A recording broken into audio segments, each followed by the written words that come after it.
Tengan todos y todas muy buenas tardes. El Colegio de Ingenieros Civiles les da la bienvenida a la charla de esta tarde, Lineamientos para Viento, a cargo del panelista, el ingeniero Álvaro Poveda Vargas. Antes de presentar a nuestro panelista, recordarles que la charla está siendo grabada y será colocada en el canal de YouTube del Colegio de Ingenieros Civiles, el cual los invitamos a suscribirse. También recordarles que las preguntas quedan para el final de la conferencia y se les pide que por favor las coloquen en la pestaña de preguntas y respuestas que se encuentra en la parte inferior de esta aplicación. Y por último, a partir de este año, el Colegio de Ingenieros Civiles está realizando un certificado de participación por los webinars o charlas virtuales. En este caso, se les agradece, que por favor coloquen su nombre completo para que así salga en su certificado. Ahora bien, le doy la palabra a la arquitecta Marielos Alfaro de la sede regional de San Carlos.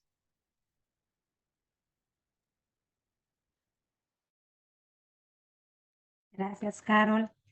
Bueno, estimados participantes, es un honor para mí como coordinadora de la Oficina Regional Norte darles pues unas palabras de bienvenida a este webinar, Lineamientos para Vientos, que hemos organizado desde la sede y pues hemos canalizado toda la retroalimentación que hemos tenido de nuestros profesionales y bueno, y quién más que para este tema que el Colegio de Ingenieros Civiles nos brindó toda la colaboración y todo el apoyo.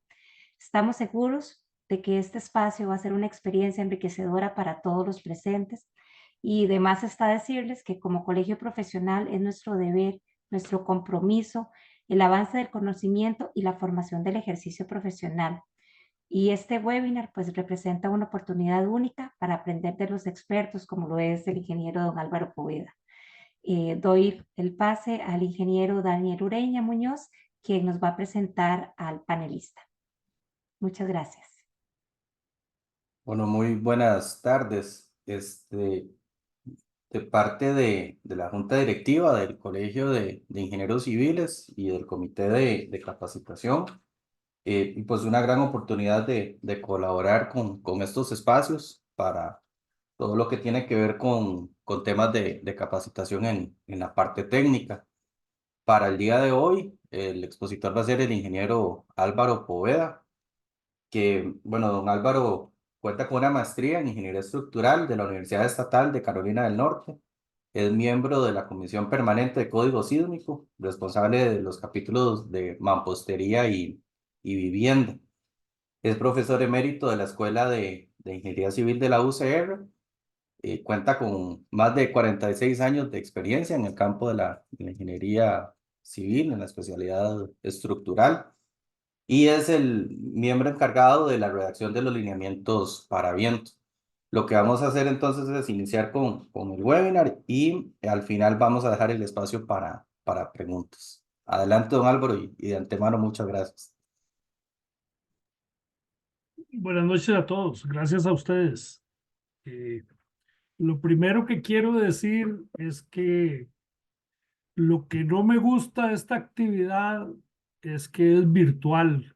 Con lo que me gusta a mí ir a San Carlos, con lo que me gusta ir a comer carne a Ciudad Quesada, me quedo un poquito enjuagado, ¿verdad? No hay nada como estar en esa bella zona que a mí particularmente me encanta. Eh, Me pidieron dar esta charla. Es una charla que ya yo he dado. Ahora van a ver por qué estoy yo involucrado con los lineamientos para diseño por viento. Y van a ver realmente cómo se desarrolló este tema y por qué, ¿verdad? Eh, el propósito es que conozcan que hay un nuevo código de diseño, eh, que conozcan el desarrollo histórico que se ha hecho con el diseño por viento en Costa Rica, que vean qué desencadenó la redacción de este código que la Junta Directiva del Colegio Federal de Ingenieros y Arquitectos le dio la obligación a la Comisión Permanente del Código Sísmico para que se hiciera un código para viento. Vamos a hablar también en términos generales, muy generales, del contenido general del documento. Y al final pues vamos a establecer pues, una serie de preguntas que creo que es lo que es más enriquecedor. Entonces, sin más preámbulos, voy a empezar a compartir para que veamos la presentación. El documento, y así se le puso a esta charla, se llama oficialmente Lineamientos para el Diseño por Viento de Edificaciones en Costa Rica. Lo primero que quiero decir es que al igual que en el Código Sísmico, cuando aquí hablamos de edificaciones, entendemos por edificaciones los lugares donde puede habitar el ser humano, donde puede vivir o donde puede estar.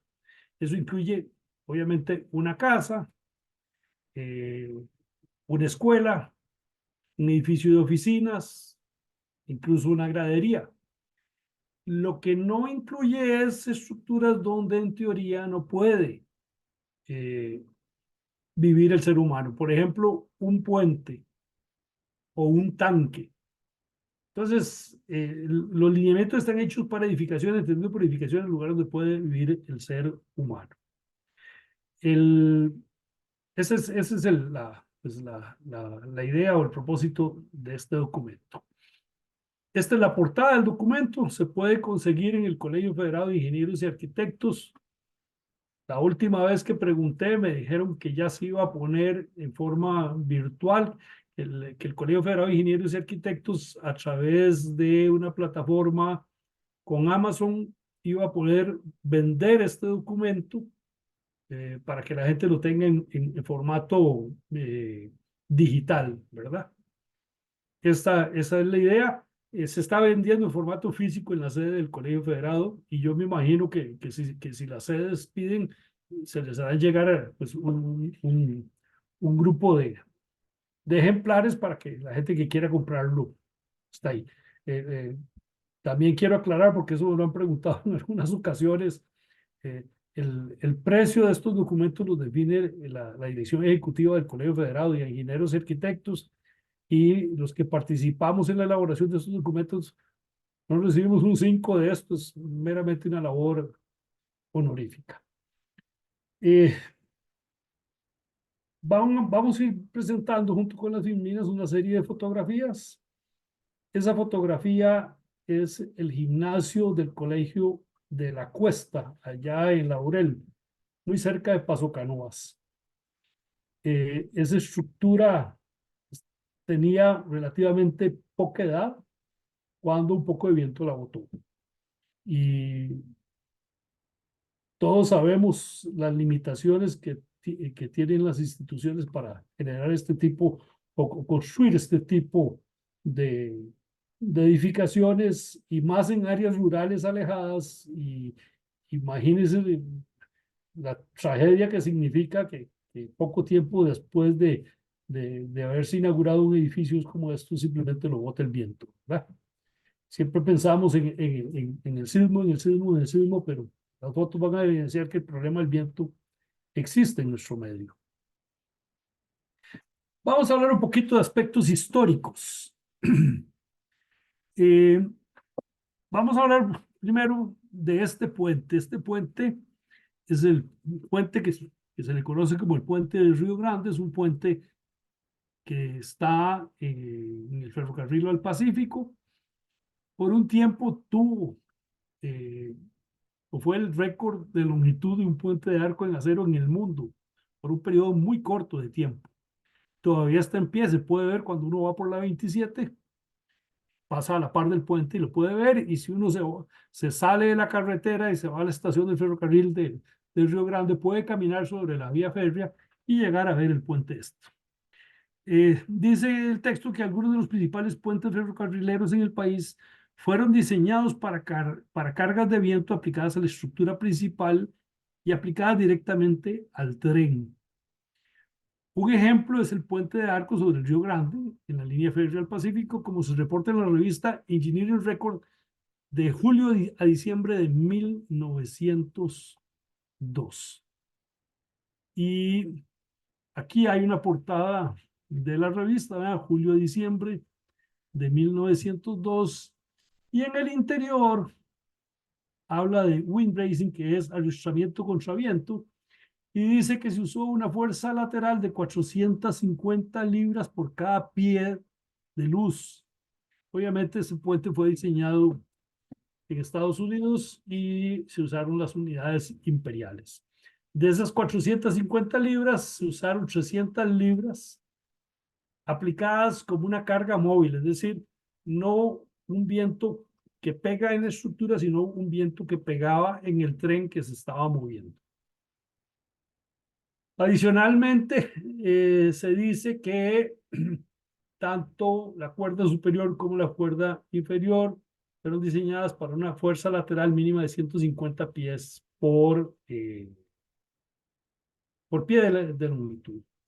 Fue diseñado con la especificación Cooper, que es la especificación que se usaba en ese entonces, del año 1890. Vean que estamos hablando que ya a principios de finales del siglo XIX, principios del siglo XX, ya se estaban haciendo diseños por viento en nuestro, o para nuestro país. Soy lo suficientemente viejo como para meterme aquí en esta parte histórica. Lo que se muestra del lado derecho son mis notas en un curso que llevé en la Universidad de Costa Rica ya por el año 75, 76. Y en ese curso, el profesor don Luis Rodríguez, que paz descanse, ya por el año 76 pongo ahí, nos enseñaba a diseñar por viento usando una norma chilena. Y vamos a ver que los chilenos tuvieron mucho que ver con el diseño por viento en nuestro medio.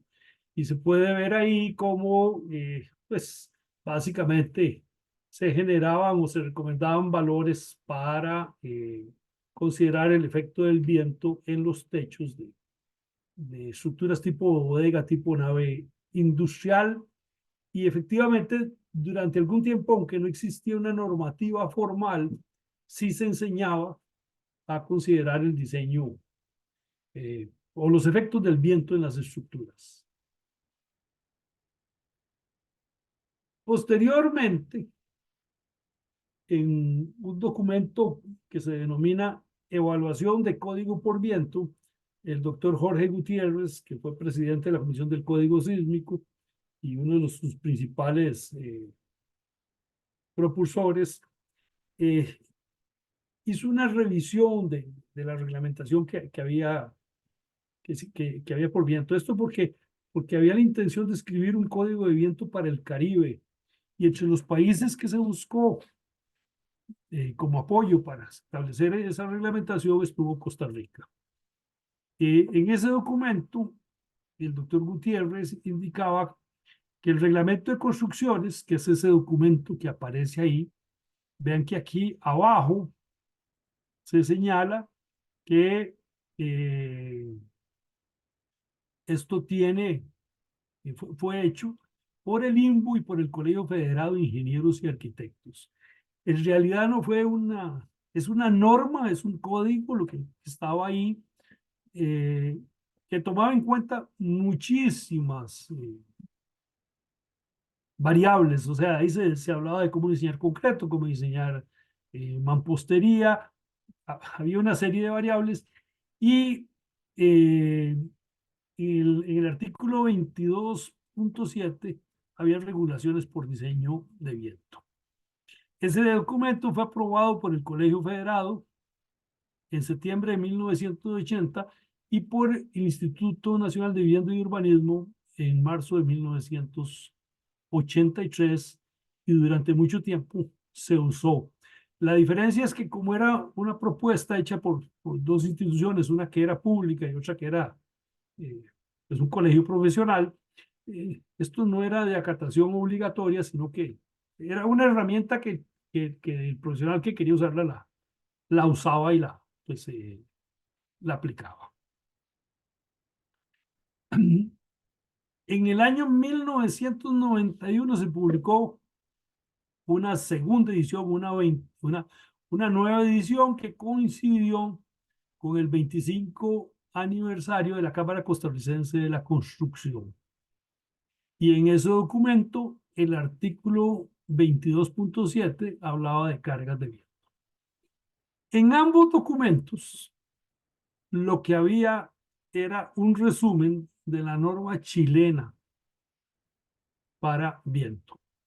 Y la norma chilena que se usó como base, según me han dicho, no tengo un documento que me permita constatar eso, era la norma chilena del año 63. Y la norma chilena del año 63 estaba basada en la norma DIN alemana. Y creo que eso es importante conocerlo porque es una forma típica que se da en muchos lugares de que cuando no hay normativa, pues agarro la normativa que existe en otros países. El problema de hacer eso es que no conocemos cuáles son las condiciones reales de cada país. Y ese problema se da, o sea, si yo agarro la norma alemana para hacer la norma chilena y después agarro la norma chilena para hacer la norma costarricense, el viento, las condiciones atmosféricas son iguales en Alemania, en Chile, en Costa Rica. Evidentemente no. Entonces, pues hago ver que aunque estos documentos existían, pues tenían esa problemática, digámoslo así.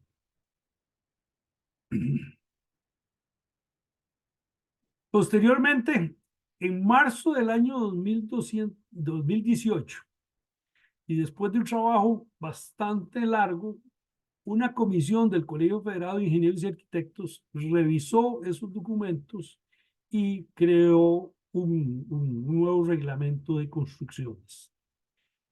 En ese documento no se hacía referencia explícita al diseño por viento, o sea, no se mencionaba para nada el viento. Cuando ese documento fue llevado a la Asamblea de Representantes del Colegio Federado de Ingenieros y Arquitectos para su aprobación, yo formaba parte de la Asamblea y en una forma muy optimista, apenas me llegó la convocatoria a esa reunión y vi que venía pues esa información, corrí a leérmela, a buscar a ver dónde estaba el viento para ver qué habían cambiado. Y para sorpresa mía me encontré que no había absolutamente nada. Entonces, el día de la asamblea, cuando se hizo la presentación del documento, yo pregunté que por qué no había nada para viento en la documentación y la respuesta que me dio el profesional que estuvo a cargo de hacer esta actividad fue que habían tomado la decisión de quitar todo lo de viento porque para eso había un código sísmico. Y esa respuesta a mí se me quedó grabada y en ese momento, pues de una forma muy diplomática, tuve que hacerle ver que eso era una barbaridad, porque las fuerzas de viento y las fuerzas de sismo son totalmente diferentes y como vamos a ver más adelante, hay estructuras que son regidas por viento, hay estructuras que son regidas por sismo y hay estructuras que tengo que revisarlas tanto para sismo como para viento, porque hay algunas partes de la estructura que son regidas por viento y otras partes de la estructura que son regidas por sismo.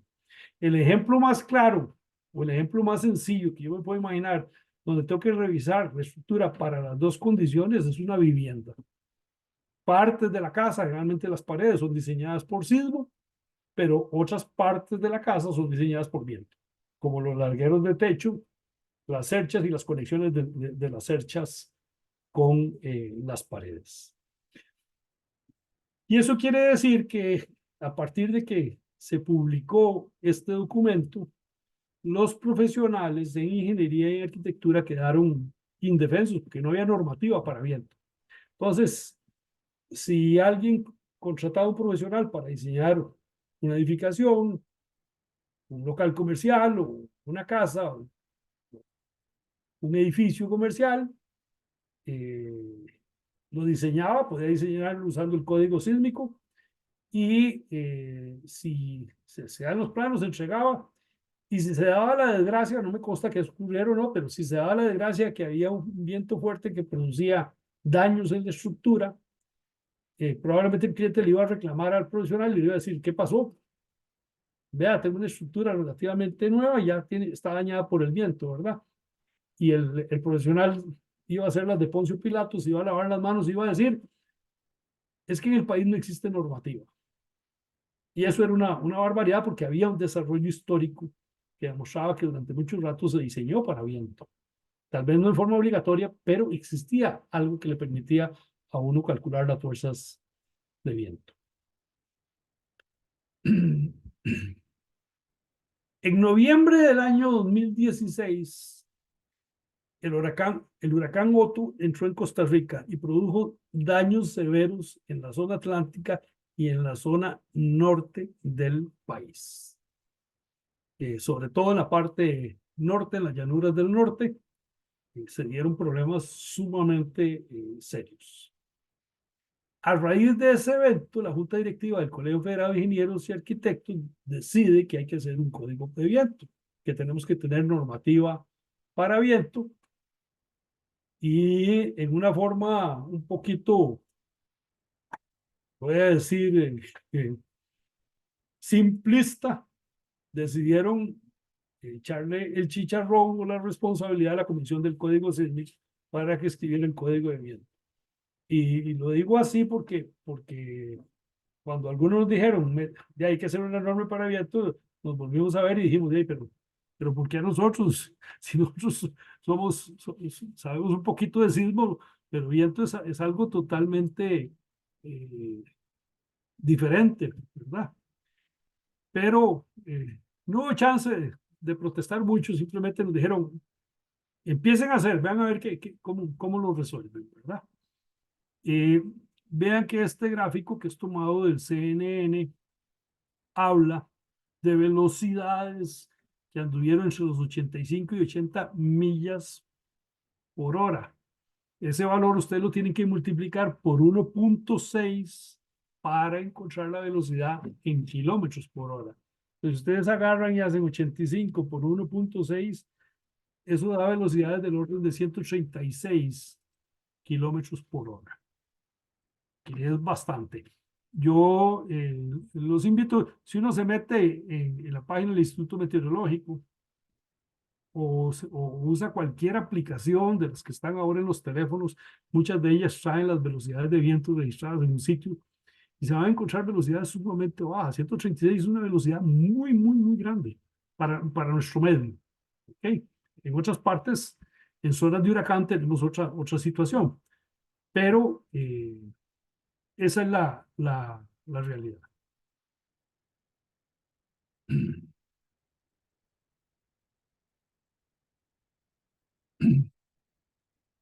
Aquí a la derecha está el grupo de personas que estábamos formando parte de la comisión en ese momento.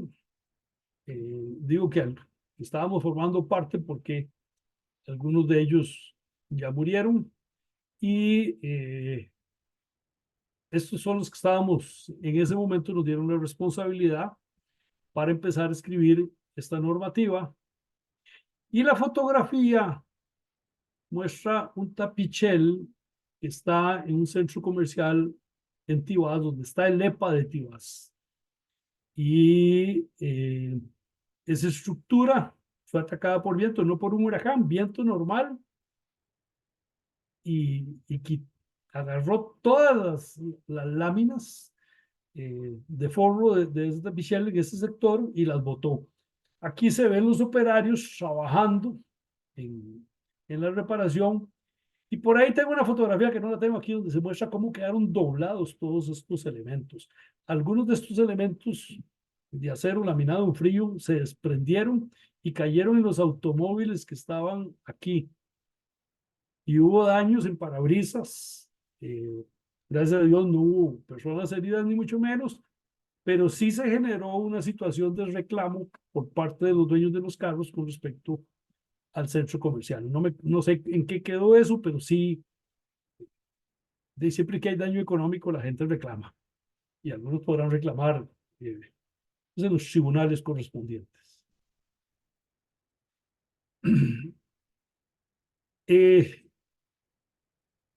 Entonces la comisión decidió hacer pues, otra comisión para ver el viento. Se creó un comité de viento.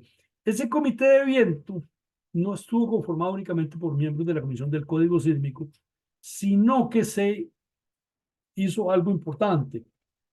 Se involucró personeros del Instituto Meteorológico de Costa Rica, del Departamento de Estudios Básicos del ICE, del LANAME, y adicionalmente se solicitó la ayuda de un grupo de estudiantes de la Escuela de Ingeniería Civil de la Universidad de Costa Rica, que se les pidió que hicieran labores de filtración de datos. Y para que entiendan qué son labores de filtración de datos, es agarrar un montón de hojas electrónicas y ponerse a revisar celda por celda un montón de números y a tratar de acomodarlos en grupos. Ya voy a explicar por qué. El comité de viento estuvo integrado por 4 miembros de la Comisión del Código Sísmico: el ingeniero Johnny Granados, el ingeniero Eduardo Guevara, el ingeniero Pío Miranda y su servidor.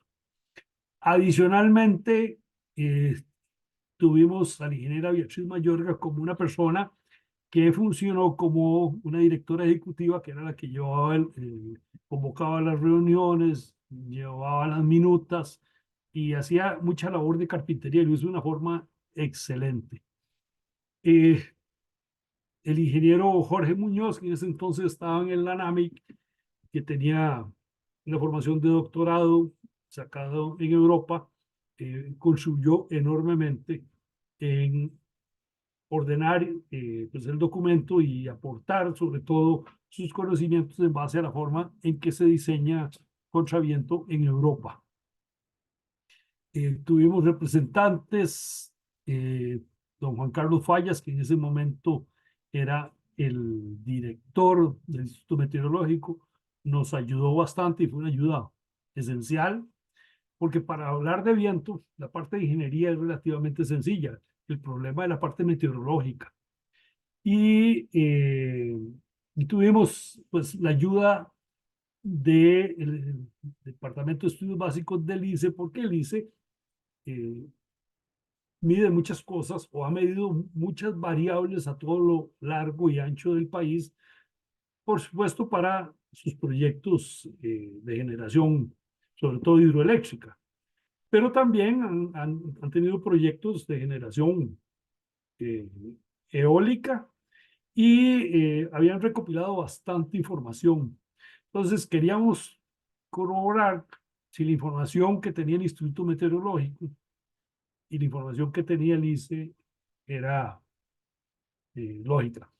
Adicionalmente a eso, hubo un pequeño aporte de algunas instituciones privadas, sobre todo empresas bananeras, que en varias ocasiones el viento les había botado los bananales y que entonces empezaron, con la fuerza que tiene la empresa privada, a desarrollar bases de datos y pusieron equipos para medir velocidades y estudiar qué pasaba con el viento en la zona donde estaban, y tuvimos un aporte de eso. Esas fueron las 3 fuentes de información meteorológica que tuvimos. Y después tenemos los estudiantes de la Escuela de Ingeniería Civil que nos ayudaron pues, a trabajar el documento. Tal vez antes de pasar a la siguiente filmera, quiero hablarles un poquito de cuál fue la experiencia. ¿Qué creen ustedes que nos encontramos en ese estudio de ver qué es lo que se conocía? Bueno, por ejemplo, el Instituto Meteorológico tenía estaciones anemómetros, que son los aparatos que se usan para medir la velocidad del viento, repartidos en casi todo el país, pero había algunas zonas particulares que tenían muy poca información. El Pacífico Central prácticamente no teníamos información. El ICE tampoco la tenía, y entonces lo digo así abiertamente, porque de esa zona se trabajó con lo mejor que se tenía. Y se hizo también pues, una revisión. La otra cosa que sucedió fue que había una estación específica que tenía datos de 30 años.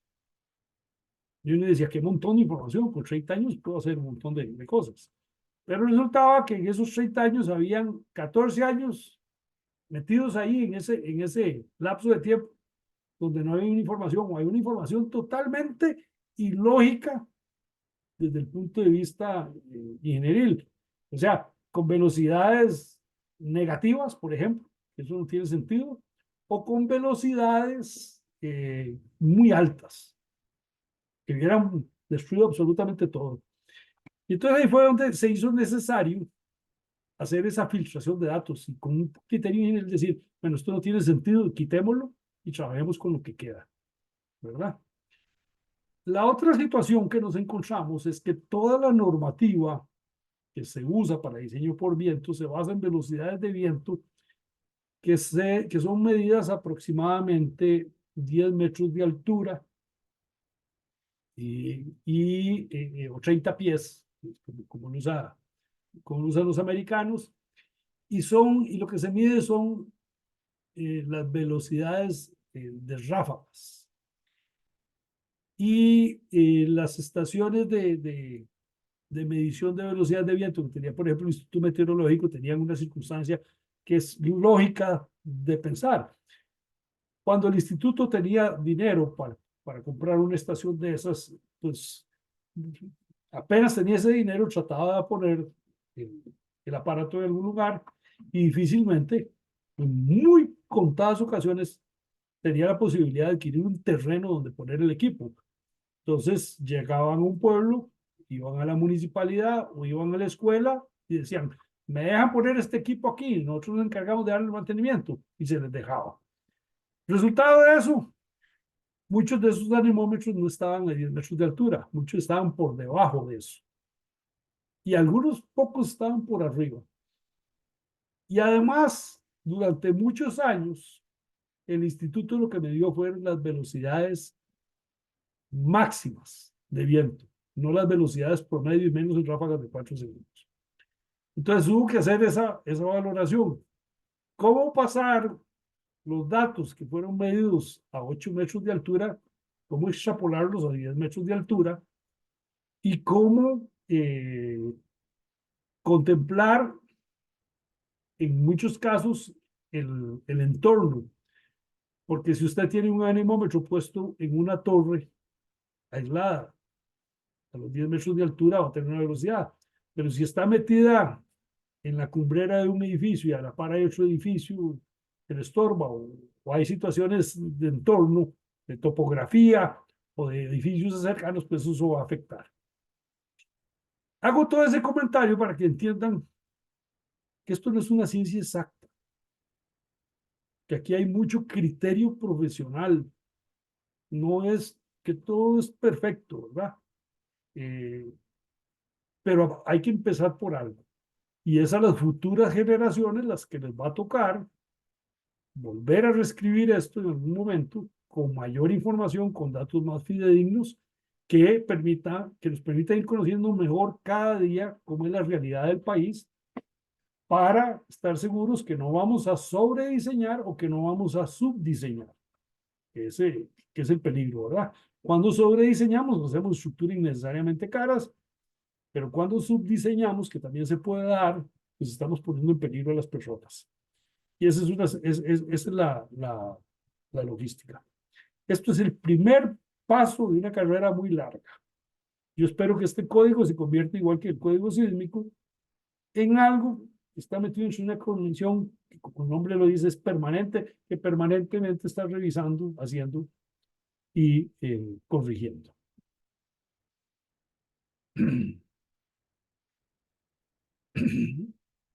En noviembre del año 2021 se publicó por primera vez en la sección de reglamentos de la Gaceta el documento que se denominaba Lineamientos Técnicos para el Cálculo y la Aplicación de la Fuerza de Viento en el Diseño y Construcción de Edificaciones en Costa Rica. Voy a ver que ese nombre es diferente al que tiene actualmente.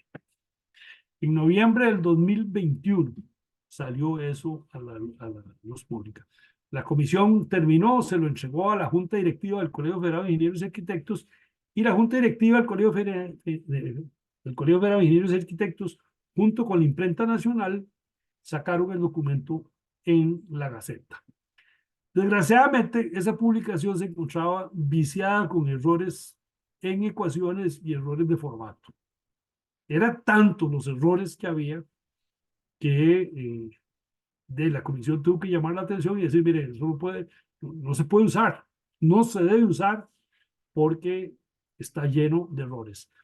Hago hincapié en eso porque ya me ha tocado gente, colegas, profesionales que me dicen, mira, yo tengo una copia de la Gaceta y he estado diseñando con eso y tengo que decirles, vote eso porque eso no sirve. Tiene un montón de errores. Esa de noviembre del 2021. A raíz de esa situación, pues, el Colegio Federal de Ingenieros y Arquitectos hizo toda una gestión, que van a ver que duró un tiempo, para volver a publicar el documento y evitar que saliera sin errores. ¿Por qué tiene que salir en la Gaceta? Porque eso todo está respaldado con un decreto que hace de acatación obligatoria su uso para los profesionales de ingeniería y arquitectura. ¿Ok?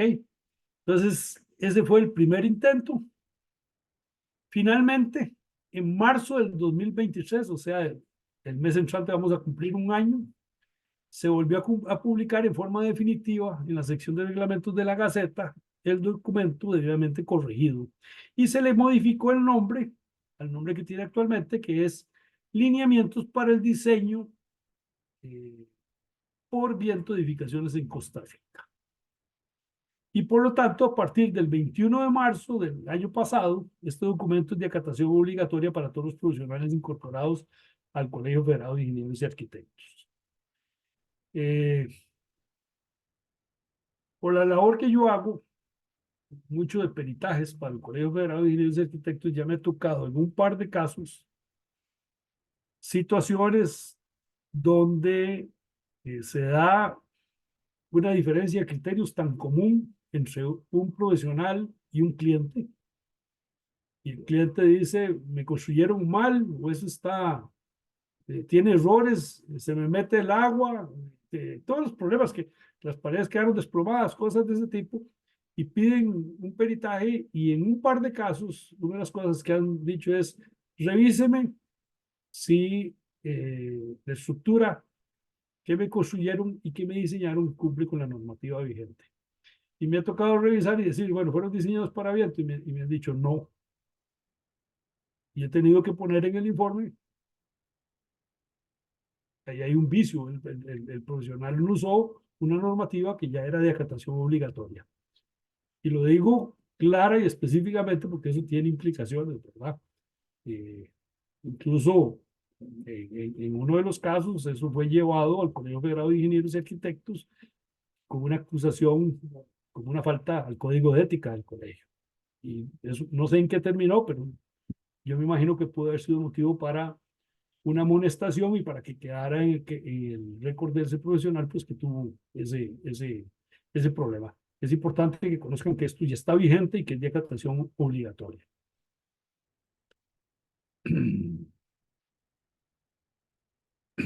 Entonces, yo le voy a llamar a esto lineamientos de viento del 2021, porque en el 2021 la comisión terminó el documento.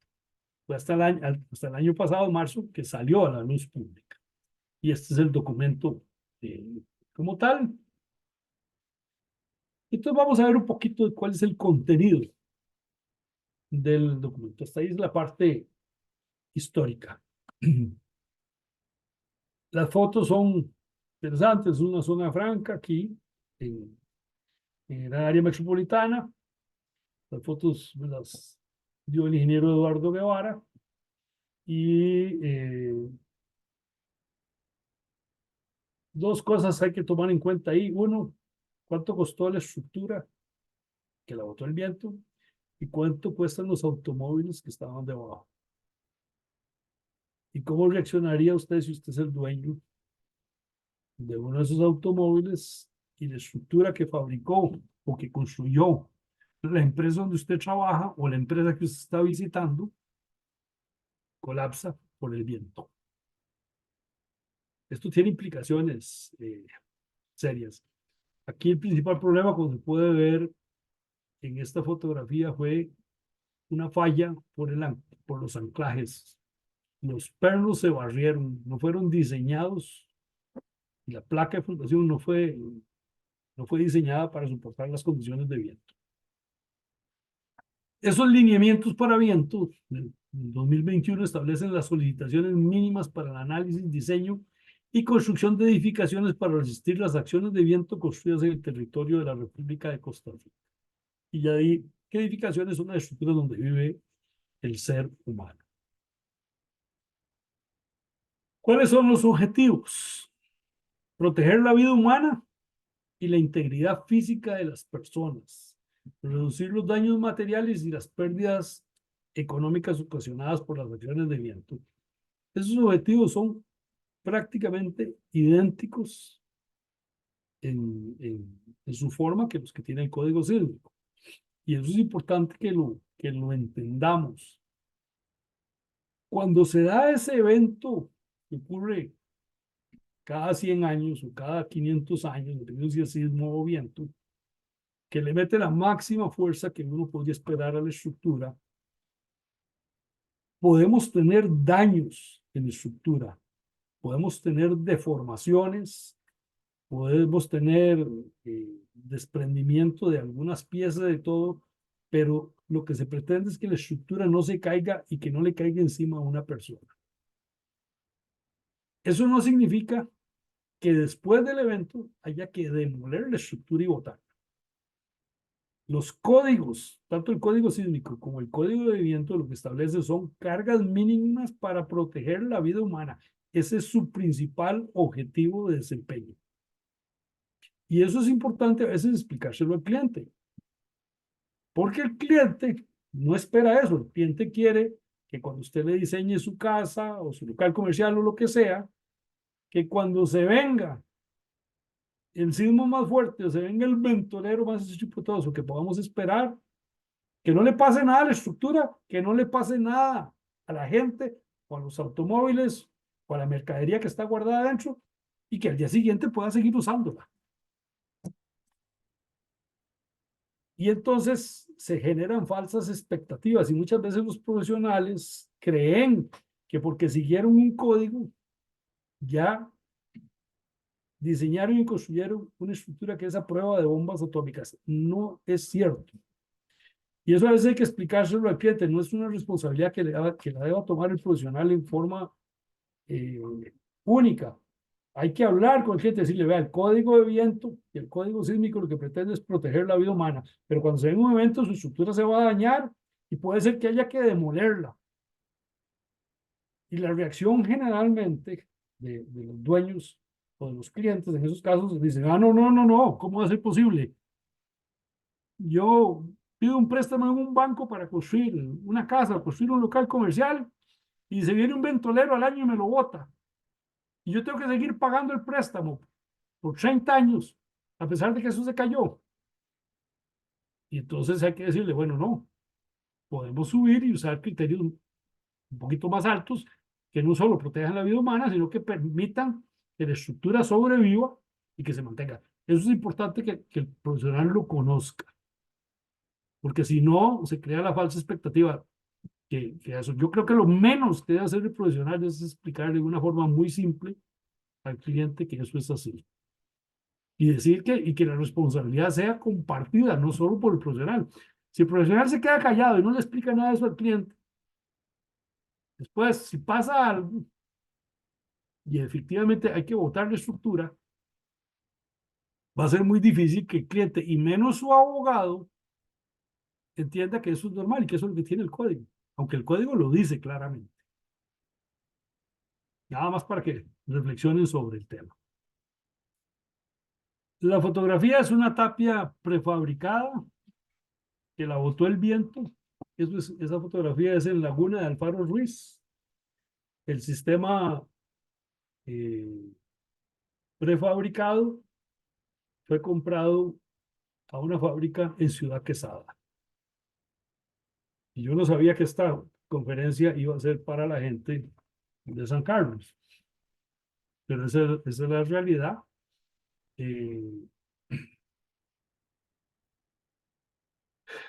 La dueña del terreno había pedido hacer una tapia, había contratado un profesional. El profesional hizo los planos y sacó los permisos en el Colegio Federado de Ingenieros y Arquitectos como profesional responsable. Se hizo con toda la tramitología del caso y se vino un poco de viento y la botó. varias situaciones se dieron en ese caso en particular.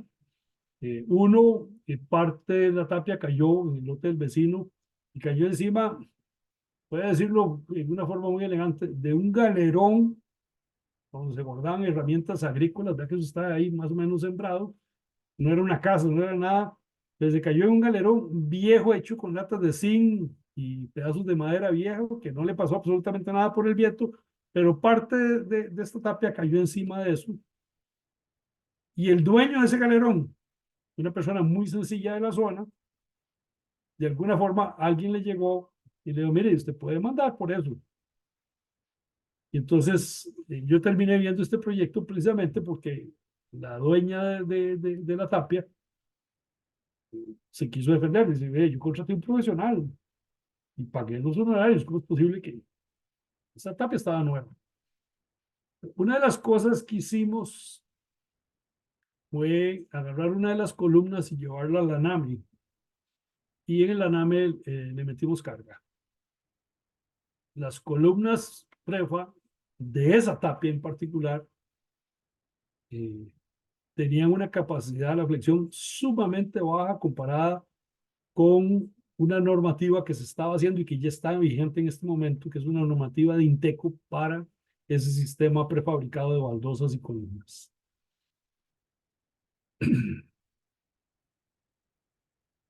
Sigo leyendo. Los lineamientos de viento 2021 son aplicables al diseño y revisión de edificaciones nuevas o existentes de forma regular. Y vea que forma regular está subrayado en itálica y entre comillas. ¿Verdad? En viento la forma importa muchísimo.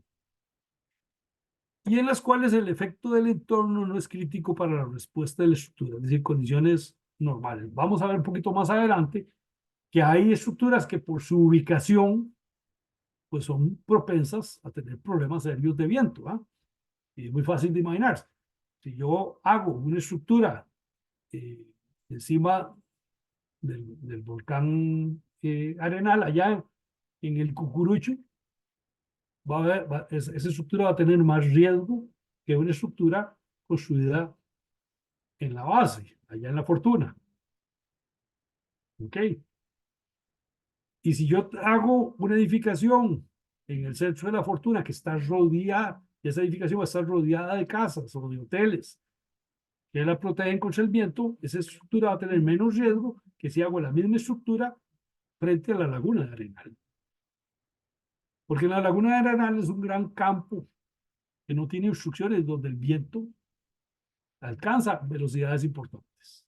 Entonces a eso me refiero cuando se dice, o se refiere el código cuando dice, y en los cuales el efecto del entorno no es crítico para la respuesta de la estructura.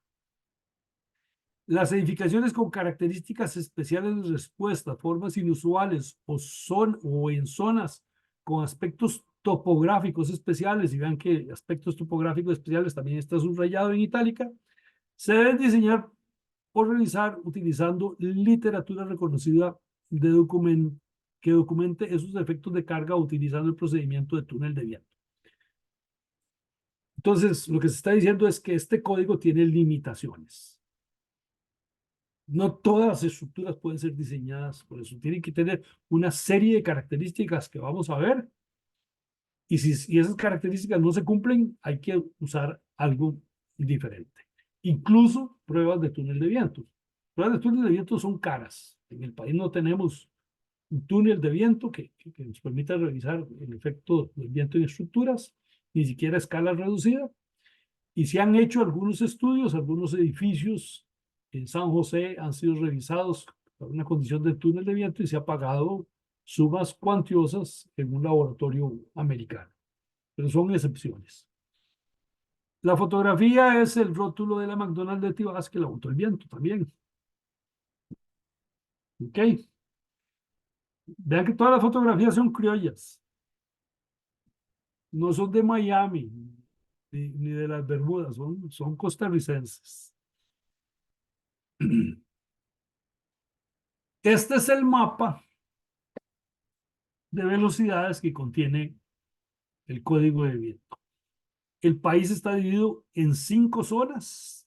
La zona 1 que está en verde, que es toda la parte norte y toda la costa del Atlántico. Esa es la zona 1. Ahí se espera una velocidad de 100 kilómetros por hora, pero esos 100 kilómetros por hora, no sé si llegan a apreciar. Aquí en la parte tiene un pequeño asterisco. Y hay que irse a leer la nota de pie de página que dice ese asterisco, ¿verdad? Esa zona verde es lo que estamos llamando, dentro del lenguaje del código, la zona de huracán de Costa Rica. Es la zona que pega con el Caribe y la parte norte. ¿Por qué la parte norte? Porque ahí fueron donde se generaron los destrozos más grandes por el huracán Otto. Esa zona tiene una velocidad de 100 kilómetros por hora y hay una zona, que es la quinta zona, que es esta zona que está en rojo, que va, digamos así, de Orotina, pasa por Cañas, pasa por Tilarán, pasa por Liberia, llega a la península de Santa Elena, y todos los que hemos ido en algún momento a esa zona sabemos que ahí pega el viento, ¿verdad? Y en esa zona tenemos velocidades de 140 kilómetros por hora. Dice la zona 1, a pesar de tener una velocidad básica baja, corresponde a la zona de huracán a todo lo largo de la costa Caribe y la zona norte del país.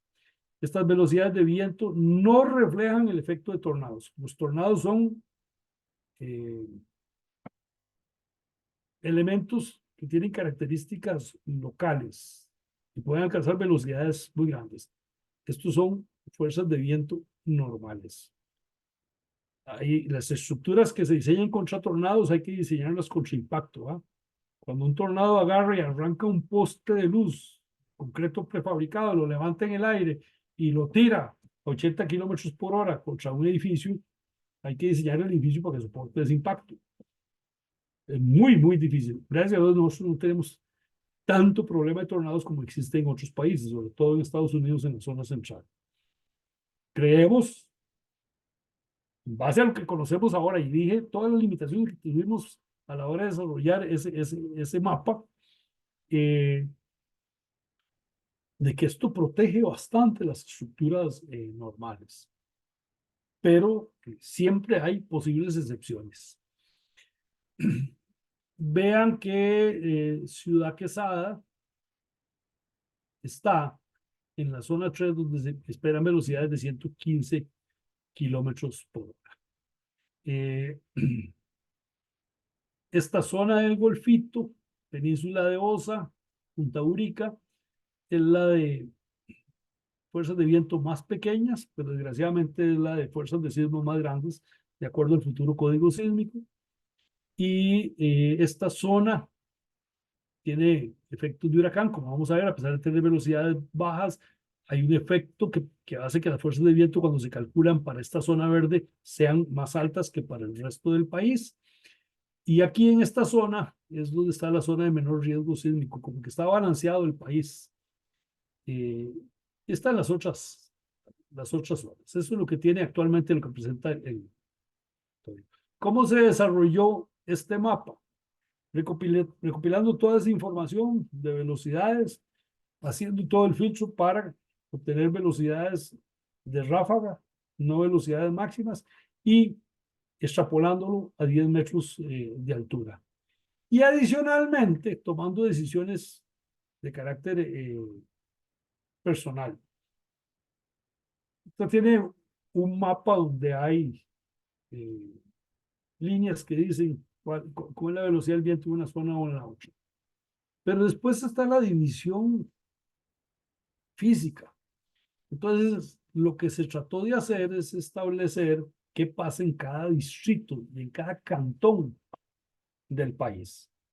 Y algunos cantones y algunos distritos tenían una parte con viento fuerte y una parte con viento un poquito más débil. Entonces, ¿qué se hace en esos casos? Usar el criterio de ingeniería y decir, bueno, no sabemos a dónde está el límite, usemos la condición más crítica. Y al igual que en el código sísmico, esto está delimitado por cantones y distritos. De tal forma que en el mismo código aparecen tablas como estas, donde aparece cada provincia, aparecen los cantones de esa provincia, los distritos y le dicen la zona. Lo que quiere decir que si usted tiene el plano catastrado del lote donde se piensa construir, usted puede claramente encontrar la zona. Y con la zona puede saber cuál es la velocidad básica de viento que se debe utilizar. Una vez que está hecho eso, ¿okay? Hay una sección que es la sección 3.2 que presenta esta ecuación, que es una ecuación que se usa siempre, que es que hay una presión básica en kilogramos por metro cuadrado, que se calcula como una constante que es 0.005 por la velocidad del viento elevado al cuadrado. Esa velocidad de viento está asociada a un periodo de retorno, como vamos a ver más adelante. Ya me lo han dicho en otras ocasiones, ¿por qué están usando .005? A mí me ha dicho, es .00498. Y el valor varía si usted está a 3.000 metros de altura o está a nivel del mar. Esto es un promedio. Costa Rica es un país muy pequeñito. No podemos tener ese grado de exactitud, aunque sepamos que en realidad pues sí hay pequeñas diferencias, pero para efectos ingenieriles y obtener fuerzas y esfuerzos, esto es más que suficiente. Una vez que yo conozco esa presión básica de diseño, yo voy a encontrar una presión de diseño. O sea, voy a agarrar la presión básica y la voy a multiplicar por un conjunto de coeficientes para encontrar una presión de diseño. Entonces, este Q sub Z es una presión de viento a la altura Z. Ya vamos a ver que el viento cambia su velocidad conforme que nos alejemos de la superficie de la Tierra. El QB es la presión básica, determinada con la ecuación que vimos en la filmina anterior, y tengo 4 coeficientes. Un coeficiente que se llama CE sub Z, que es un coeficiente de exposición con altura, un coeficiente C sub R, que es un coeficiente de recurrencia, un coeficiente C sub T, que es un coeficiente topográfico, y un coeficiente C sub D, que es un coeficiente de direccionalidad. Todos los coeficientes son adimensionales, y entonces si la presión básica está en kilos por metro cuadrado y lo multiplico por coeficientes que son adimensionales, voy a tener una presión de diseño en kilos por metro cuadrado.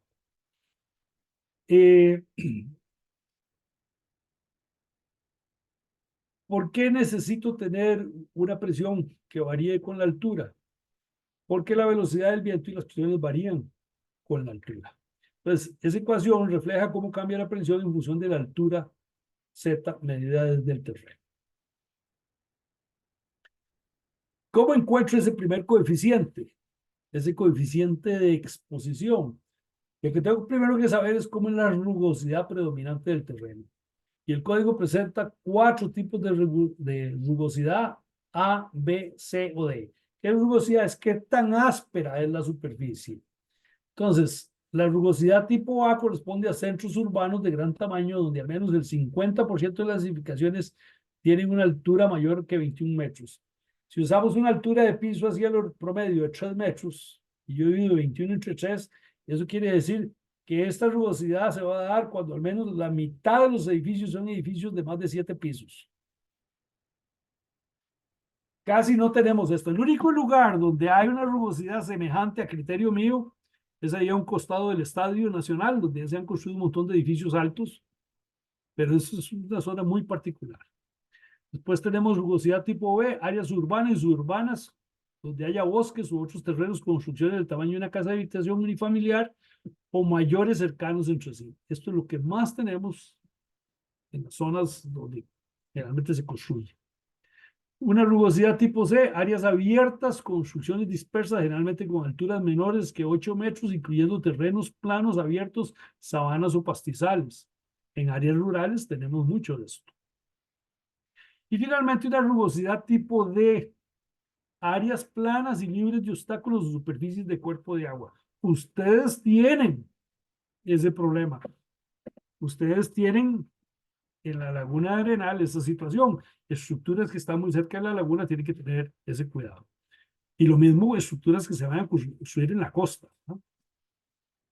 Entonces, lo primero que tengo que definir es cómo es la rugosidad.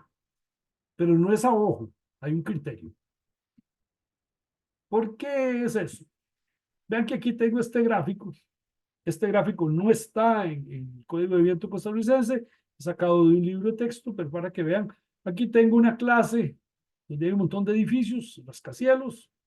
Aquí el caso de casas o bosques, y este otro caso es cuando es totalmente plano, ¿verdad?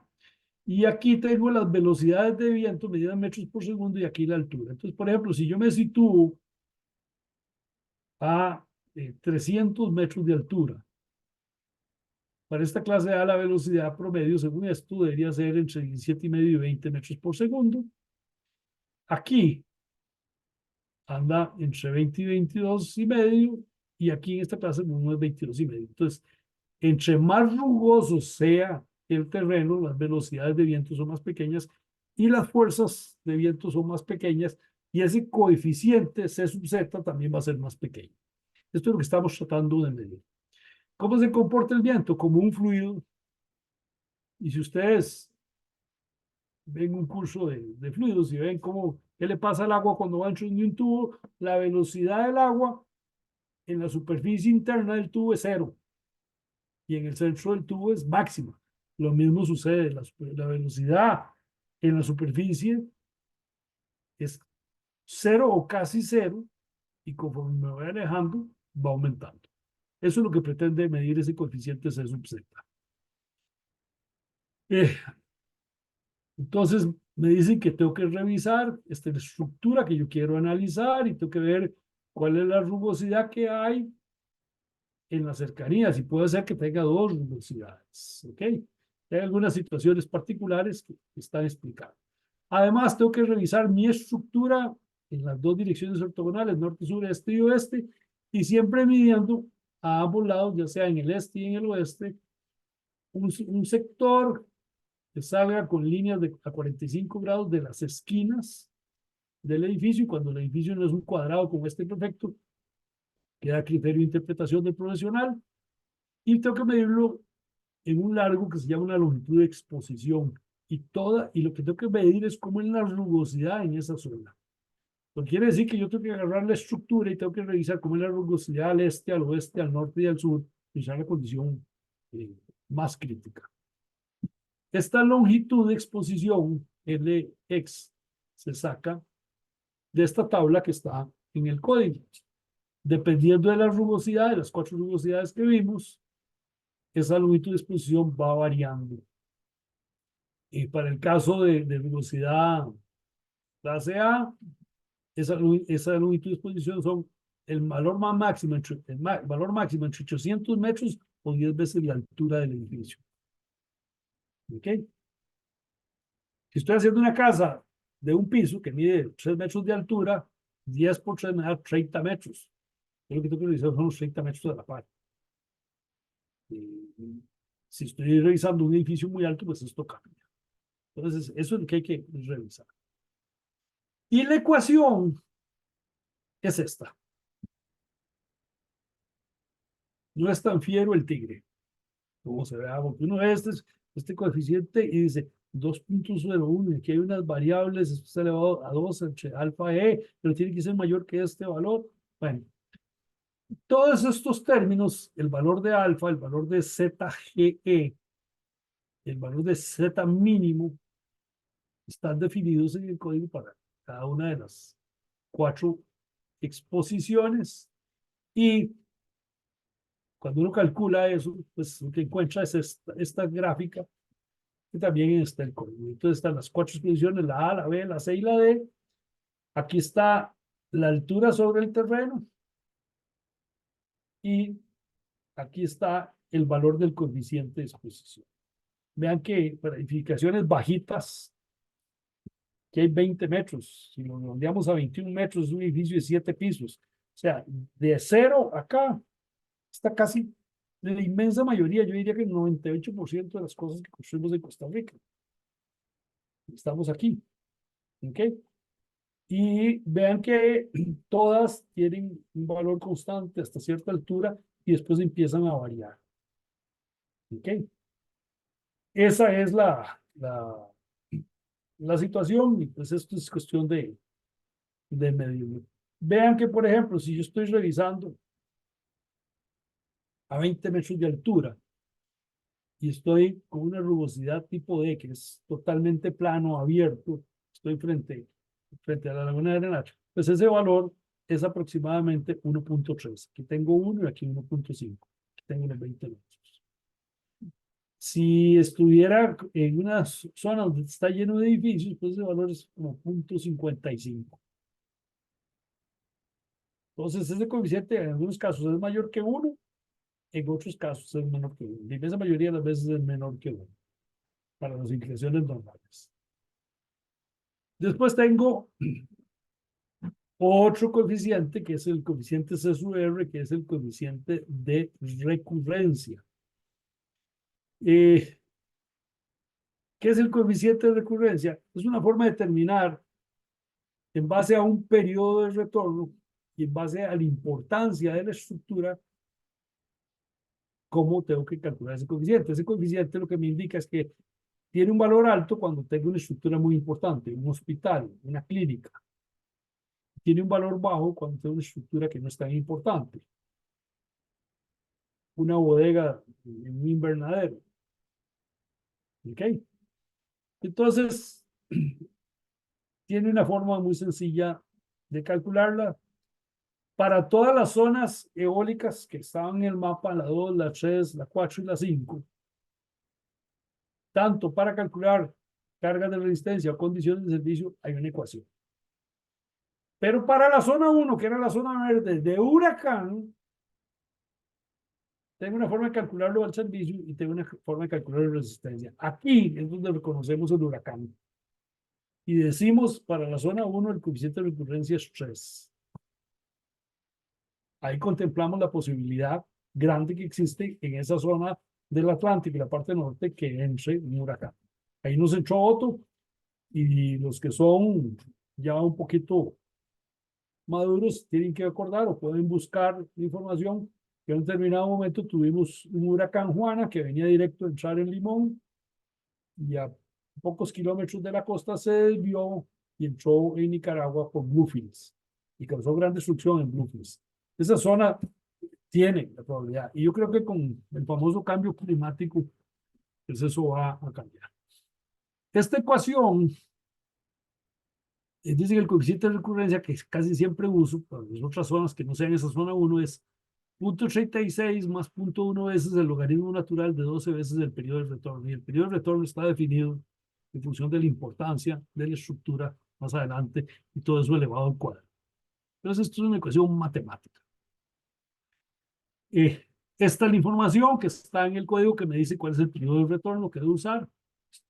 Se usan categorías de importancia iguales a las que tenemos en el código sísmico para no tener diferentes definiciones. La importancia de un hospital es la misma para diseñarlo por sismo que para diseñarlo por viento. Y la importancia de una casa es la misma. Entonces, edificaciones categorías 1 y 2 que son esenciales y especiales, hospitales, fábricas que se trabajen con químicos, por ejemplo, un lugar donde se almacene gas, donde se llenen tanques para gas. Entonces ahí dice que para el servicio se debe usar un periodo de retorno de 50 años, pero para calcular por resistencia es un periodo de retorno de 1700 años. Edificaciones de categoría 3 normal, todas las viviendas, casi todos los locales comerciales, se usa un periodo de retorno de 10 años para servicio y 700 años para calcular por resistencia. Y las estructuras misceláneas,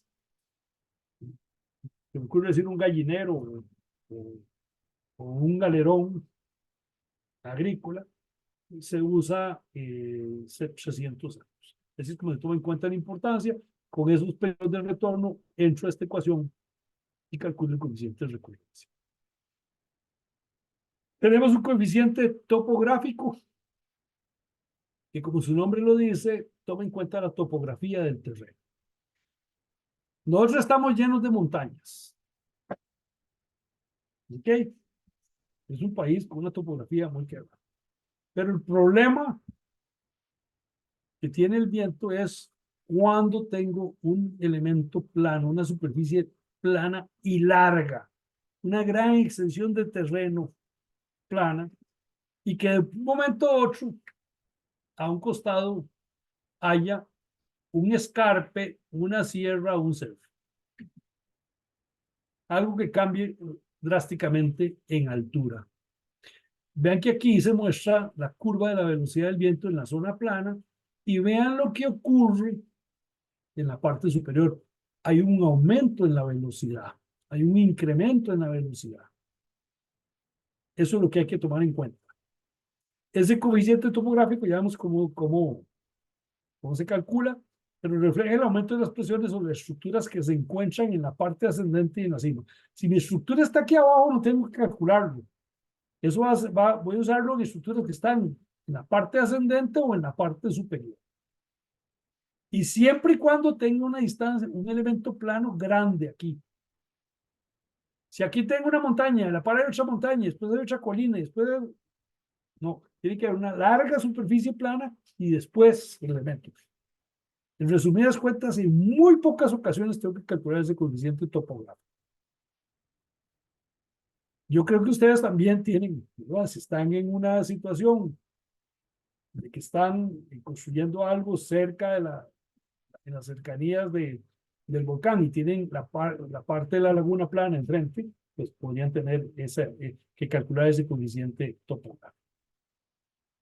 Aquí hay una dimensión, hay una altura, que es la altura entre la parte plana y la parte superior del escarpe, la sierra o el cerro.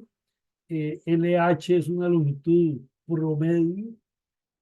Vean que no es todo el ancho, sino que es un promedio. Y ese LH se calcula H medios. Y dice el texto, el cerro, colina o acantilado tiene que estar aislado y libre de obstrucciones hacia barlovento del lado donde pega el viento, por otras características topográficas similares por una distancia de 100 veces la altura del cerro, colina o acantilado, o 3.2 kilómetros, el menor de los dos valores. Esta distancia se medirá desde el punto donde la altura H del cerro, colina o acantilado se determina. Entonces vea que yo tengo que tener una superficie plana larga, por lo menos 3 kilómetros, o 100 veces la altura. Desgraciadamente, si tengo una casa, y la casa es de una planta que mide 3 metros de altura, multiplico 100 por 3, me da 300 metros, y 300 metros es una distancia muy diferente que 3.2 kilómetros. ¿Ok? Se usa el valor menor, entonces en una casa son los 300 metros. Entonces la posibilidad en estructuras pequeñas es que el único es tener 300 metros planos y que esté en la ladera o en la parte superior de la montaña para tener que calcular el coeficiente topográfico. El cerro, colina o acantilado sobresale por encima de la altura de cualquier accidente geográfico hacia barlovento de un radio de 3.2 kilómetros o por un factor de 2 o más. La estructura está como se muestra en la figura y la relación entre H, entre LH, tiene que ser mayor o igual a 0.2. O sea, si yo tengo una superficie plana y después viene una montaña, pero la montaña va subiendo poco a poco, eso no da problema. El problema es que tenga la superficie plana y haya algo que le ofrezca resistencia al viento, como se vio en las figuras. O sea, algo. Vamos a ver, ya me perdí. Algo que haga que este viento pegue contra esto.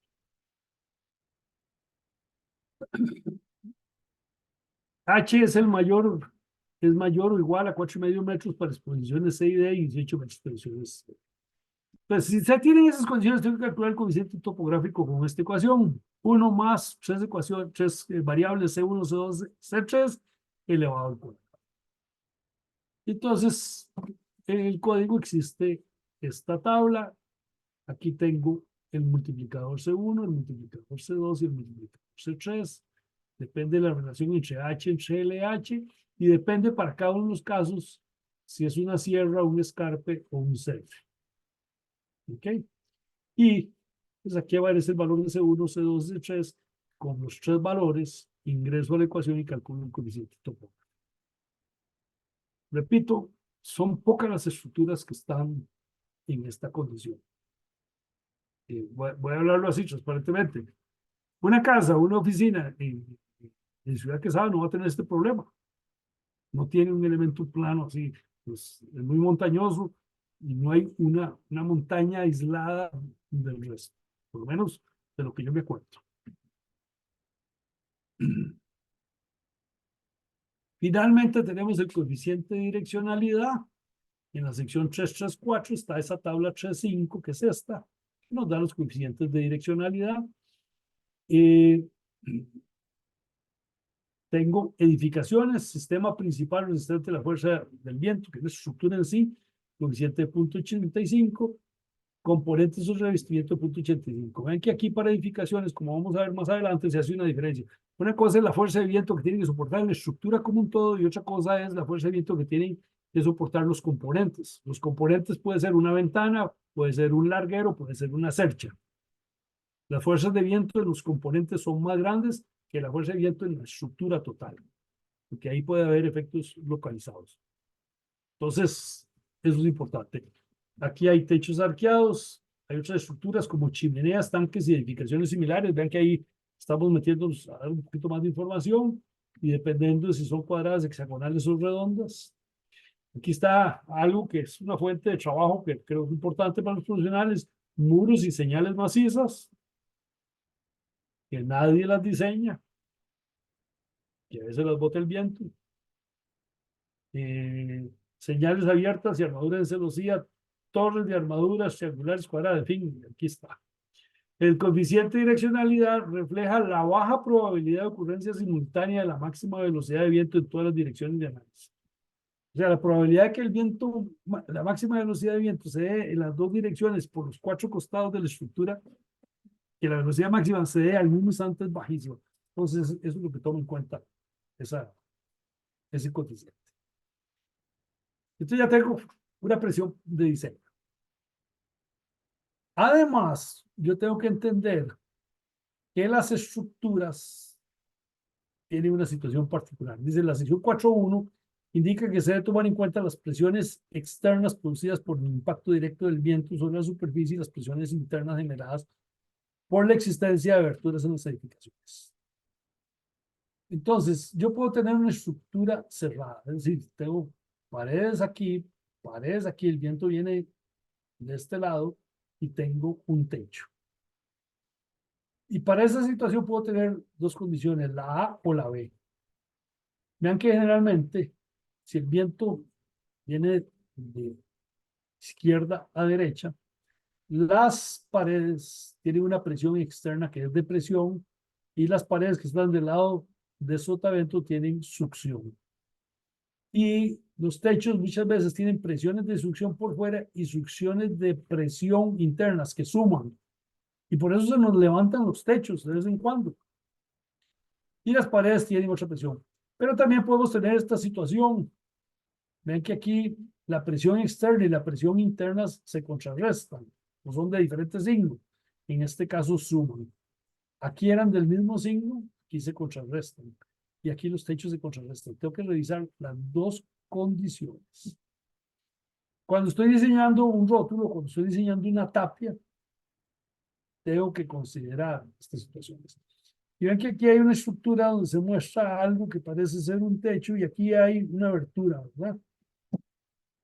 Cuando yo tengo un hueco grande en mi estructura, tengo que pensar en la posibilidad de que el viento se meta por ahí y me produzca presiones internas grandes. Por ejemplo, cuando hago un galerón, cuando hago una bodega y no le construyo paredes, sino que lo dejo abierto, eso es una situación crítica. Esas estructuras son más propensas a que las bote el viento que una estructura que está totalmente rodeada de paredes. Y entonces, cuando estoy diseñando los sistemas primarios, o sea, la estructura principal, por ejemplo, en una casa, todas las paredes, ¿ok? Existen gráficos como este en el que se muestra una estructura que es con un techo a una sola agua. Esto es una vista en planta, ¿ok? Y vean que el viento viene aquí, entonces Yo voy a calcular una presión en las paredes del lado de sotavento, una presión en las paredes de barlovento y unas presiones laterales.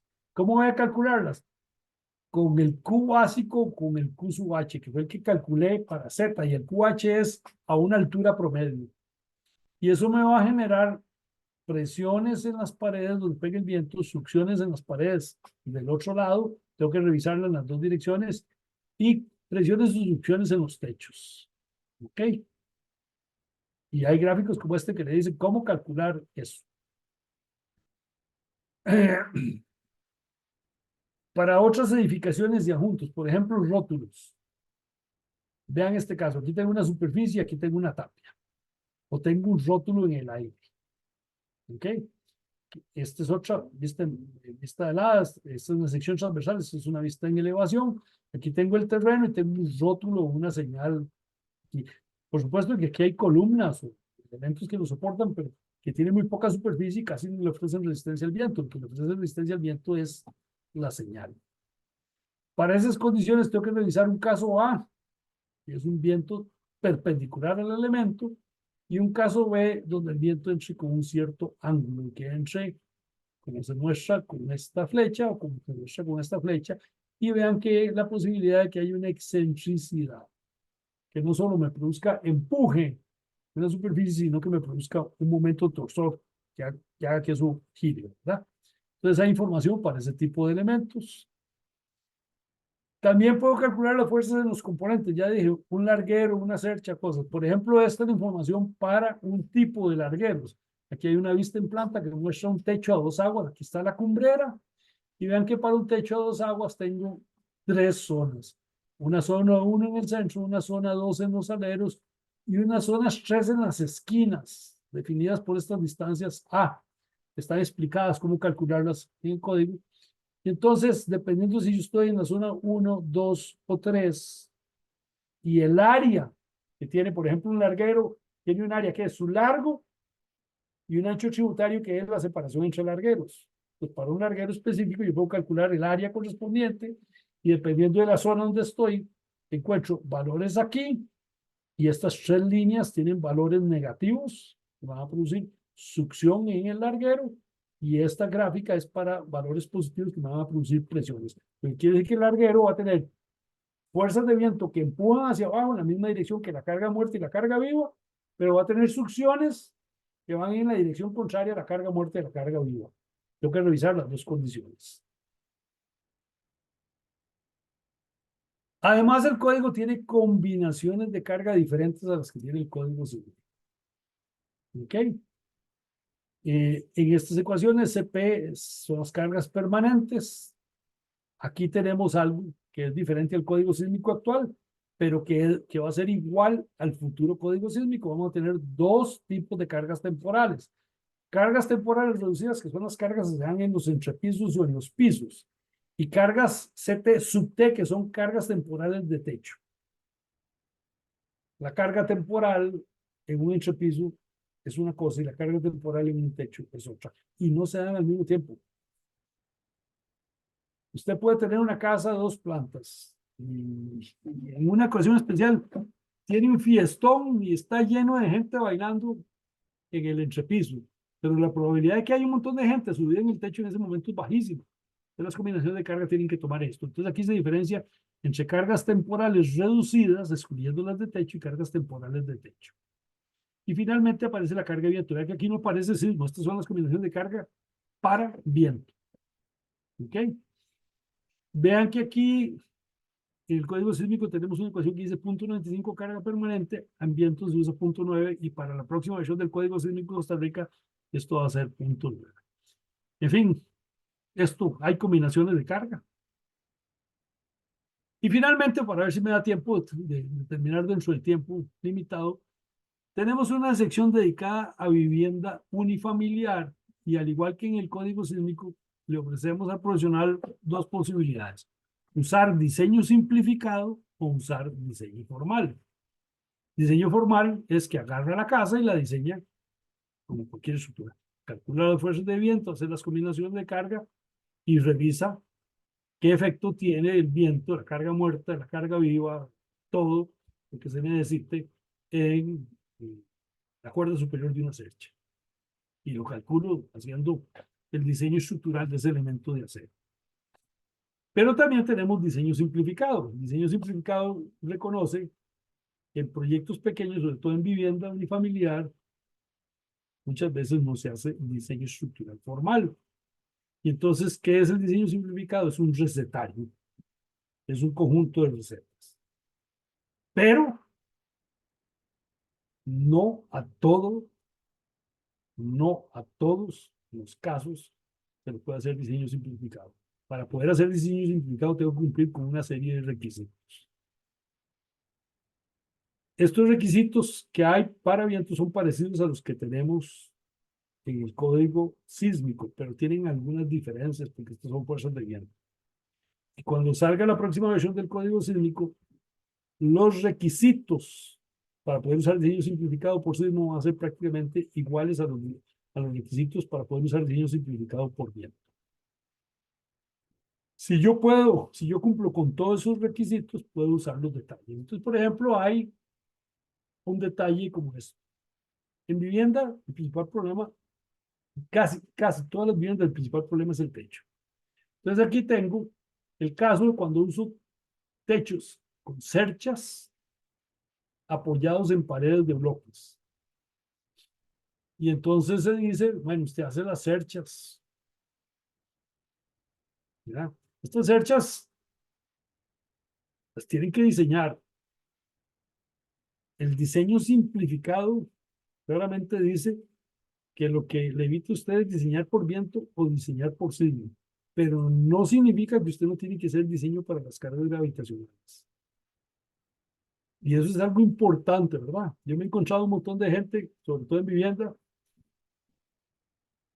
que pasa algo en la casa, el dueño no queda contento, busca un abogado y el abogado pide un peritaje y llega a revisarse y le dice uno, la memoria de cálculo, no, usé diseño simplificado. Y me encuentro una casa que por el tamaño o por la geometría o por algunas condiciones claramente viola los requisitos para usar diseño simplificado.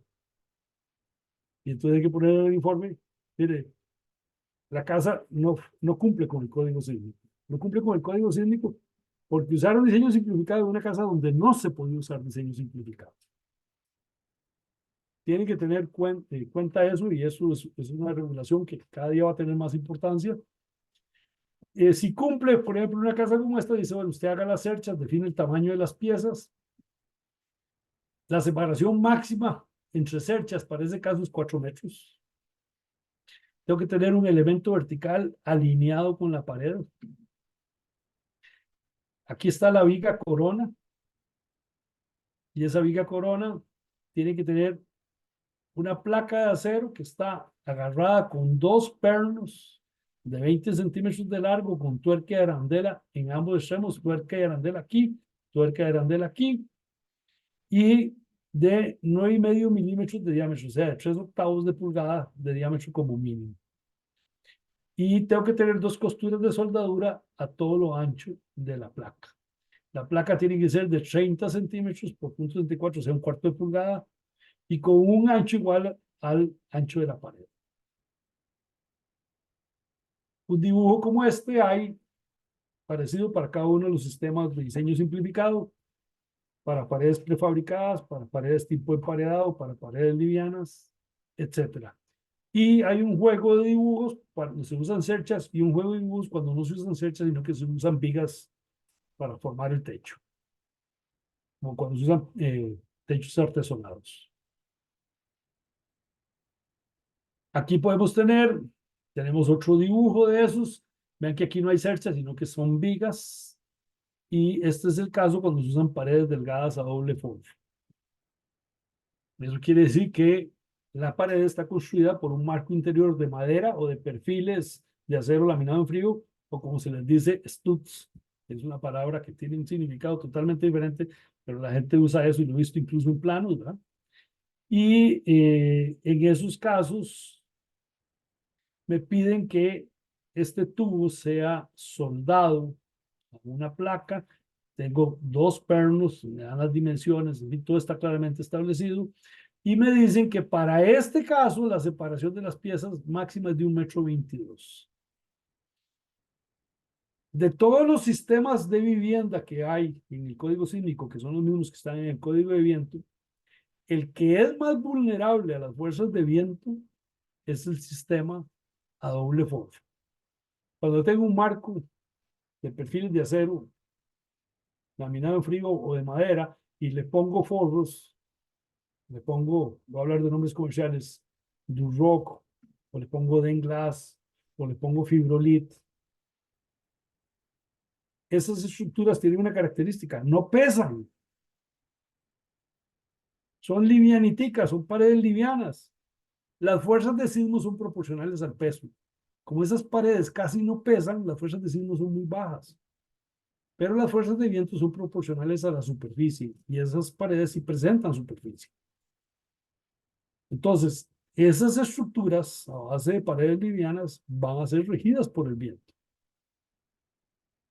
El resto de las estructuras, casas hechas con paredes de bloque, paredes de concreto, paredes tipo emparedado o paredes prefabricadas, las paredes van a ser regidas por el sismo. Pero estas son regidas. Y todos los techos de esas estructuras son regidas por el viento. Cuando digo todos los techos es el diseño de los largueros, el diseño de las cerchas, el diseño de las vigas, o las conexiones entre el larguero y la cercha, o las conexiones entre la cercha o la viga con la pared. Y eso es lo que está mostrado en estos dibujos. Y para el caso de esas paredes livianas, hay que cumplir una serie de requisitos solo para ese sistema, porque es el sistema más vulnerable. Tengo una losa de 12 centímetros de espesor y en los extremos, en las esquinas de las paredes, tengo que engrosar la losa a 25 centímetros de espesor. Aquí tengo el marco de madera o de acero tradicional que se ha usado para esas estructuras, pero en el último 1,22 m tengo que poner un marco resistente al viento y tengo que usar unas piezas por lo menos de 10 por 10 centímetros de madera o tubos de acero de 10 por 10 centímetros. Y tengo que hacer un marco fuerte que tiene una serie de detalles aquí. Y ese marco tiene que estar agarrado a esta placa con un herraje de acero que tiene pernos de anclaje. Para ese sistema. ¿Cómo es el diseño simplificado? Voy a decirlo claro y pelado. El diseño simplificado es caro. ¿Por qué? Porque tiene que ser conservador. Si no se hace diseño, los detalles que aparecen son conservadores. Estructuras como estas salen más barato hacer diseño formal que diseño simplificado. Pero obviamente se le da la opción al profesional. Finalmente tenemos detalles de cómo fijar las láminas de techo de los largueros. Ya sea que el larguero sea tipo Z o tipo C, claramente se indica que se deben fijar para diseño simplificado con tornillos tipo J con tuerca de arandela. O sea, tengo que usar un tornillo para viento, el diseño simplificado. No tengo aquí una foto de eso, pero ese es básicamente el asunto. Es una introducción muy rápida al tema. ¿Ok? Y vendría la sección de preguntas. Sin embargo, antes de pasar a la sección de preguntas, permítame un momentico.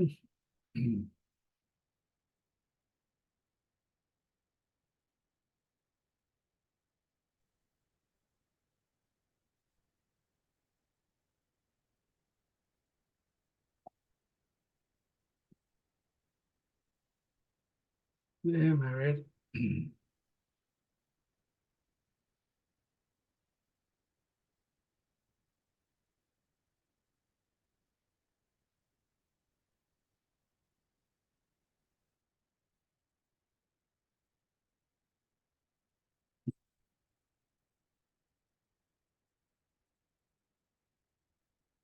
Están viendo este documento que se llama Propuesta de un curso para el SIC.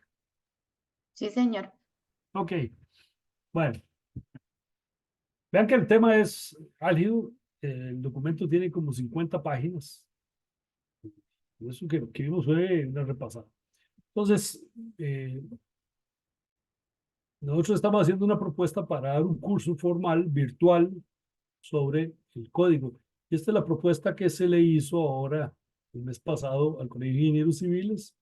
Estimamos que va a ser un curso de 4 lecciones de 2 horas cada una, donde lo que vamos a ver es el código viento, pero en más detalle, ¿verdad? O sea, el objetivo general es familiarizar al profesional con el código, y los objetivos específicos es poner al profesional los aspectos históricos, que es parte de lo que vimos, presentar y explicar todas las secciones del código, que lo vimos muy rápido, presentar a través de un conjunto de fotografías casos de estructuras afectadas, o sea, vamos a ver casos, y ahí tengo yo una colección bastante sustancial de fotografías, donde podemos ver casos específicos. Y finalmente presentar por lo menos 4 ejemplos de diseño, creo que van a ser 5. Aquí está el contenido. Esto que acabamos de ver más o menos es estas primeras 3, 4 secciones, pero después veríamos una serie de casos que están numerados del 1 al 8. Tengo fotografías de un aula en Concepción de Tres Ríos que le afectó el viento, rótulos publicitarios, estructuras de parqueo, rótulos en la zona de Tibás, un rótulo en San Juan de Dios de Desamparados lo terminaron de poner en el techo de un local comercial. Hoy, 2 días después, se vino un ventolero, se lo llevó el viento y cayó encima de una parada de buses.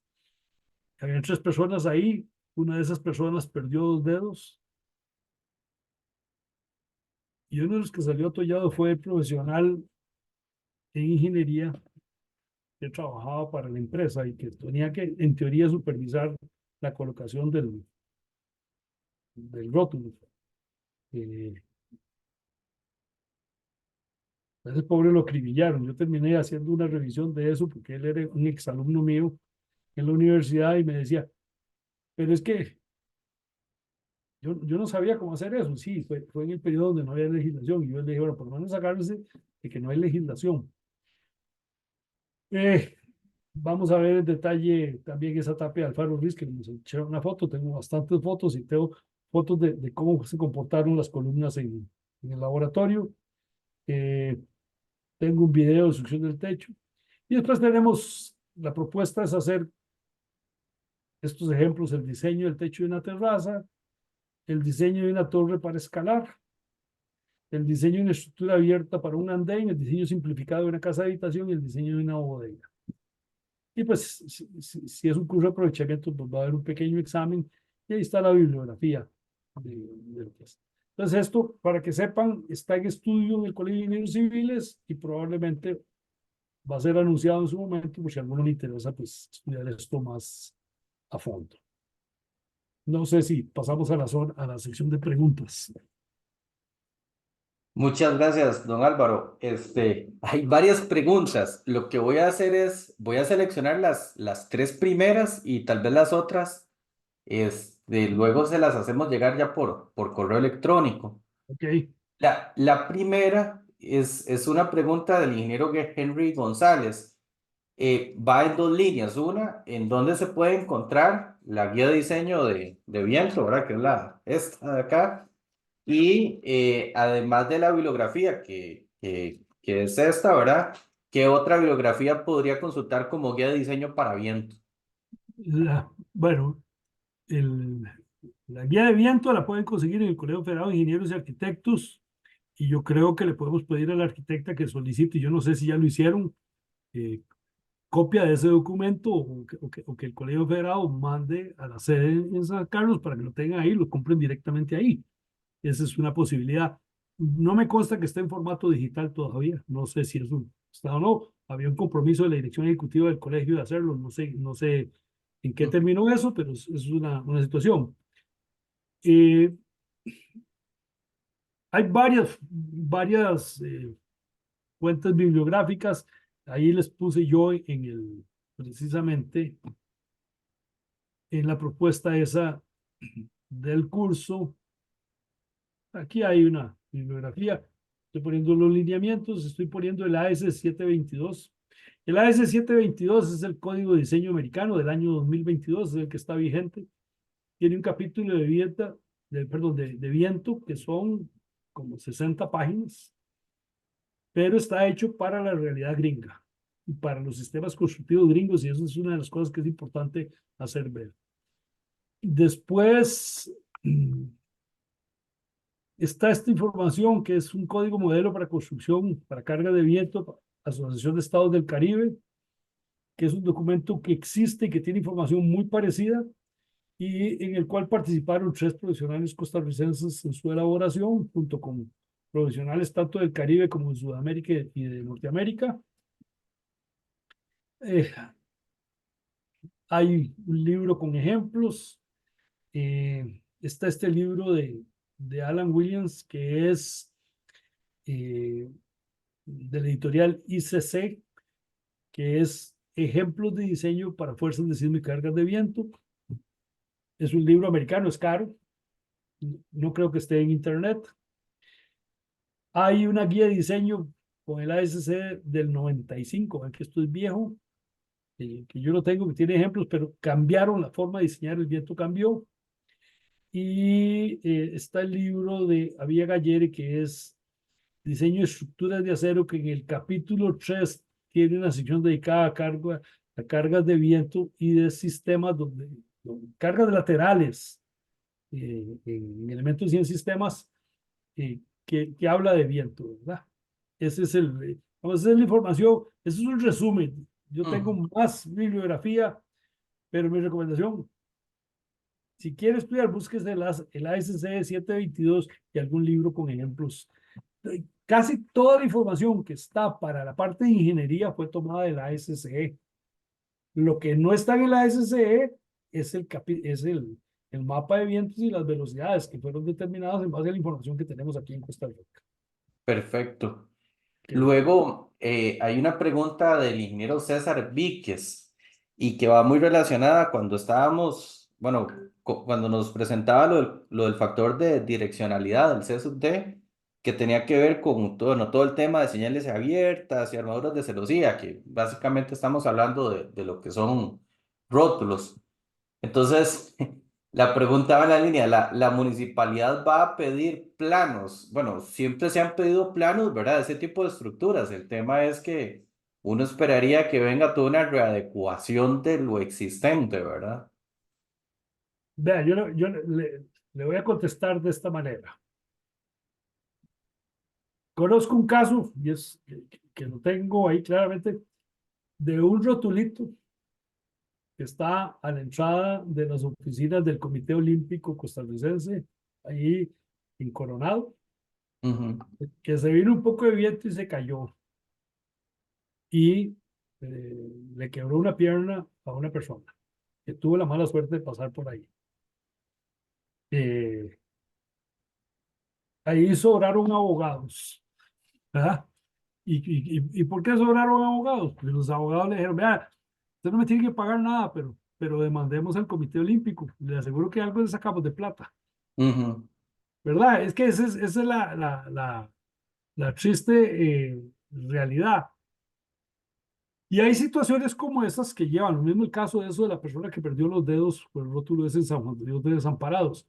Son casos aislados, el viento pega pellizcos, pero ujú. pueden ser muy graves, ¿verdad? Entonces, ¿por qué le estoy contestando así? Porque estoy casi seguro que hay un montón de estructuras de rótulos que no tienen ningún tipo de diseño, ni de viento ni de sismo. ¿Ok? ¿Por qué lo digo?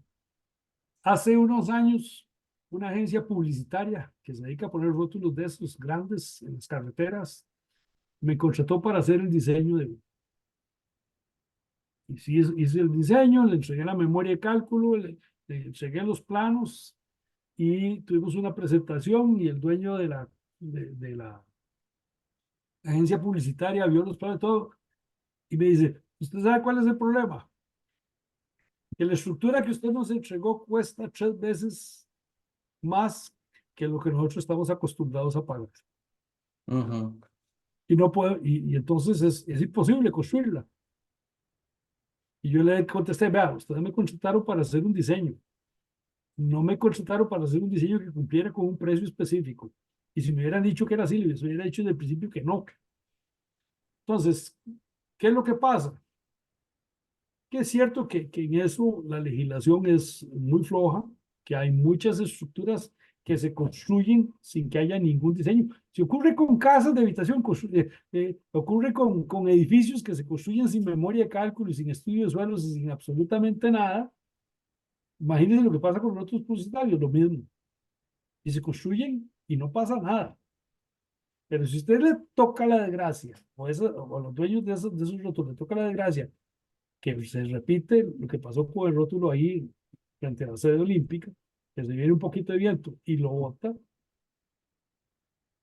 ahí va a haber problemas para esa gente. No porque la municipalidad lo pida. ¿Verdad? Yo esperaría que las municipalidades en forma seria empiecen a pedir eso, ¿verdad? Como yo esperaría que las instituciones, incluyendo el Colegio Federado de Ingenieros y Arquitectos, exijan cada vez que se hace un plano, bueno, usted tiene el respaldo para demostrar que su plano cumple con el código sísmico, con el código de viento y con el código eléctrico y con todos los códigos vigentes. Y si usted lo tiene, tiene las memorias de cargo y todo el asunto, no hay ningún problema. Y si en sismo o viento no quiere contratar un profesional de ingeniería y va a usar diseño simplificado, bueno, tiene que demostrar que la estructura cumple con los requisitos que tenemos en el código para poder usar diseño simplificado. Hay limitaciones de área, hay limitaciones de altura, hay una serie de requisitos que están claramente establecidos. Si no pasa nada, no pasa nada. Pero si usted tiene la desgracia de que pase algo y le piden que demuestre que la estructura fue bien diseñada y usted no tiene el respaldo, se puede ver en un berenjenal. Y le digo se puede ver porque a mí me ha tocado hacer peritajes y me ha tocado después ver a profesionales acusados en el colegio. Y no solo en el colegio, acusados en los tribunales corrientes. De acuerdo. Con el tema de viento, con el tema del sismo, es igual que con tributación directa. Yo siempre cuento el mismo cuento.